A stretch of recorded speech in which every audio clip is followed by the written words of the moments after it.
يا شيخنا ناخد بس اليوتيوب لأن هو أرسل شيء آخر. السكايب نعم بقى، معلش يا أخونا سامح افتحوا نعم. نقرأ يعني. هو على الشاشة، خدها على الشاشة كده يعني، بس عشان نشوف نقرأها على الشاشة، لا تقلق يعني. طيب جميل. سيأتي النظر إن شاء الله. يقول هو لا كتبوا له الزملاء بيتواصلوا معاه في الكنترول، نشوف رد آلي بس. اتفضل. طيب يقول الذي هرب هو عمر من اليهود، الكلام أنا وأنت وليس عمر واليهود جبان. طيب ايش يقول؟ قال الذي هرب عمر من اليهود، مش كده؟ اي الكلام أنا وأنت وليس عمر، هذا كتبوا له نحن. هذا تخيلوا مشاهدينا الكرام، خليها على الشاشة، أن ذلك الكذاب يعني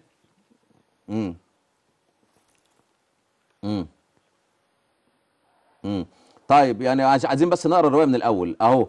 احنا قلنا له رد يا كذاب، اجتمع الكاذبان الدراجي والياري. يعني هو رد الياري، قال الكاذب هو أبو بكر وعمر وعائشة. كتبنا احنا ألا لعنة الله على الكاذبين كما ذكر الله في كتابه، هذا دينكم دين الكذب والتدليس يا هارب. نحن نقول له هذا ونعلنها يعني بالفم المليان كما يقال في مصر. لا أشباه يا أشباه رجال ولا رجال كما قال عنهم الإمام علي بن أبي طالب. رد علينا وقال الذي هرب هو عمر من اليهود.